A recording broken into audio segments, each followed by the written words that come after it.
आज हम सुनेंगे कि भगवान का भजन करना जरूरी है या लोगों की सेवा। आइए हम सुनते हैं।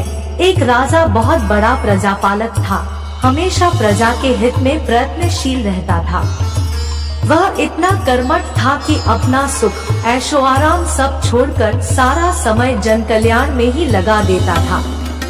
यहाँ तक कि जो मोक्ष का साधन है अर्थात भगवत भजन, उसके लिए भी वह समय नहीं निकाल पाता था। एक सुबह राजा वन की तरफ भ्रमण करने के लिए जा रहा था कि उसे एक देव के दर्शन हुए। राजा ने देव को प्रणाम करते हुए उनका अभिनंदन किया और देव के हाथों में एक लंबी चौड़ी पुस्तक देखकर उनसे पूछा, महाराज आपके हाथ में यह क्या है?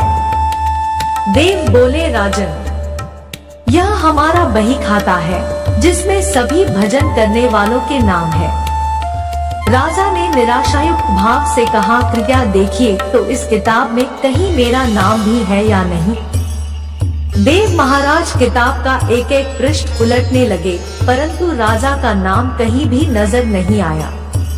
राजा ने देव को चिंतित देखकर कहा, महाराज आप चिंतित ना हो, आपके ढूंढने में कोई भी कमी नहीं है।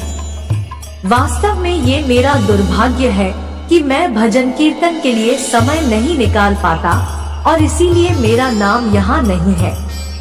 उस दिन राजा के मन में आत्मज्ञान सी उत्पन्न हुई, लेकिन इसके बावजूद उन्होंने इसे नजरअंदाज कर दिया और पुनः परोपकार की भावना लिए दूसरों की सेवा करने में लग गए।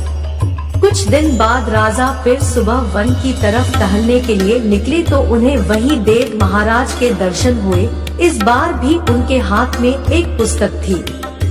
इस पुस्तक के रंग और आकार में बहुत भेद था और यह पहली वाली से काफी छोटी भी थी। राजा ने फिर उन्हें प्रणाम करते हुए पूछा, महाराज आज कौन सा बही खाता आपने हाथों में लिया हुआ है? देव ने कहा, राजन आज के बही खाते में उन लोगों का नाम लिखा है जो ईश्वर को सबसे अधिक प्रिय है।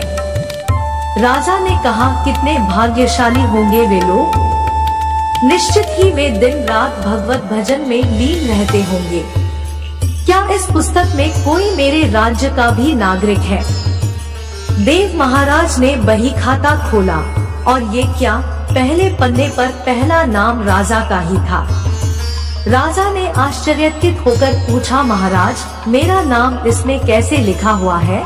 मैं तो मंदिर भी कभी कभार ही जाता हूँ।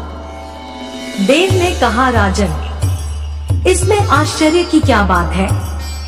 जो लोग निष्काम होकर संसार की सेवा करते हैं, जो लोग संसार के उपकार में अपना जीवन अर्पण करते हैं, जो लोग मुक्ति का लोभ भी त्याग कर प्रभु के निर्बल संतानों की सेवा सहायता में अपना योगदान देते हैं, उन त्यागी महापुरुषों का भजन स्वयं ईश्वर करता है।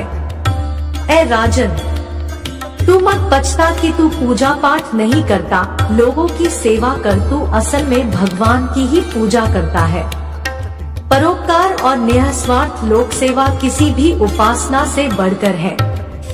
देव ने वेदों का उदाहरण देते हुए कहा, कुर्वन्नेभ्यः कर्माणि जिजीविषेच्छनं समाह एवान्त्वाप नान्यतोऽस्ति व कर्म लिप्यते नरे। अर्थात कर्म करते हुए 100 वर्ष जीने की इच्छा करो तो कर्म बंधन में लिप्त हो जाओगे। राजन भगवान दीनदयालु है, उन्हें खुशामद नहीं भाती बल्कि आचरण भाता है। सच्ची भक्ति तो यही है कि परोपकार करो, दीन दुखियों का हित साधन करो।